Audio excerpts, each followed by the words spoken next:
Hi everybody and welcome back. My name is Justin Archer, aka the Pasha Guy, and today we're going to be going over a question that I get frequently asked, which is how should you be sitting?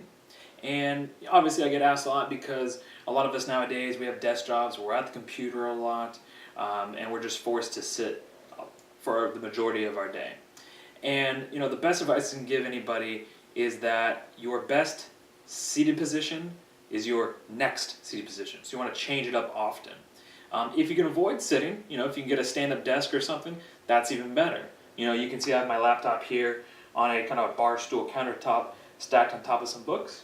And I could just stand with my feet about 6 inches apart, point straight ahead, have my head, shoulders, hips, knees, ankles all vertically stacked, and work right away. Now that's the best case scenario, but I know not everybody has access to a standing desk like that. But at home, you could definitely do it, just kind of makeshift one at home, all right? But what I want to show you now is some alternatives if you have to sit, okay? So come and follow me in here. All right. Now, granted, I know a lot of people are forced to sit in chairs. I'm going to show you a couple alternatives on the floor, okay? So one of them is what I call the diva pose, where you have one leg externally rotated and the other internally rotated. And what you try to do is roll your hips forward and sit up nice and tall so that both butt cheeks are evenly on the ground. You're going to want to kind of favor that side that's externally rotated. Try to sit up nice and straight. Now ideally I'd be scooted more towards my computer, but just so you can see my legs, I'm going to be staying back here, okay? And, stay in each position for a few minutes until maybe it starts to become kind of stiff or uncomfortable, then switch and you can go over to the other side, okay? Another alternative is kind of a change up on an exercise called sitting floor twist, where instead of having this leg out straight, you just have it bent, this one crossed up, again, sit up nice and tall, and you're ready to work, okay? And again, when you get kind of tired of that, switch sides.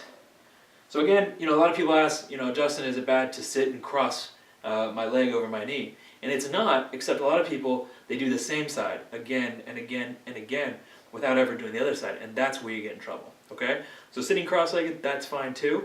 You can do a kind of like a half lotus thing like this. This one's really good for stabilizing your hips and your lower back. And you can do the opposite as well. Like so. You can also do kind of a frog position. Just put your feet together and sit up from there.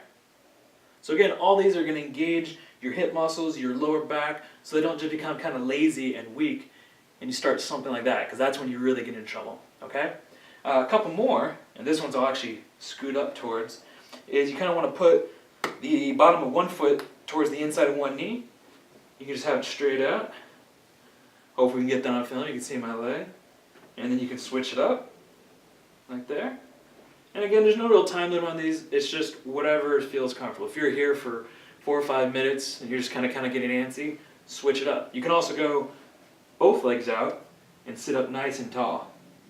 And what you'll feel when you go to stand up is, instead of, having one side of your butt or your lower back or your legs or your hips tight, both will feel even, and not evenly tight, but evenly strong, so that your weight left to right is good, your dynamic tension, your balance of weight front to back feels good, and ideally you won't have any pain. All right? So those are just a few sitting positions that you can try. If you're forced to sit in a chair, I know this is an office chair, this is more of a sofa, so it rocks, but, again, just think of switching it up. It's fine to kind of sit towards the back in a more relaxed position, but don't stay there for too long. Try sitting more towards the front, arching your back, try holding that for 30 to 60 seconds, and then kind of go back to a normal seated position. Take breaks from your work. You can do a few scapular contractions, some shoulder rolls. You just don't want to get stuck in any one position for too long. If your hips and butt kind of get sore, you can cross a leg over like this, and with those muscles, push that knee down. If you want to get a little extra stretch, you can kind of lean forward into it, and you'll feel that pull right in the buttocks area. And of course you can switch sides, like so. If you're a runner and maybe get tight in your IT band, you can just let that leg come in and pull it over with this leg. And again, the whole time, you can be looking at your computer screen, talking on the phone. Nobody needs to know that you're doing this, unless you want them to.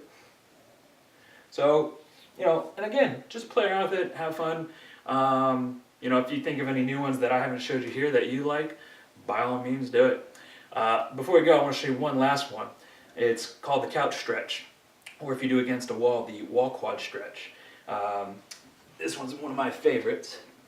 You put your knee in there, and just lean back and tuck your butt under, because obviously from all that sitting, your quads and your hip flexors and just everything gets really gunked up, really tight, and really sore. So this personally is one of my favorites. I can hang out here all day, come out of it, and I just feel great.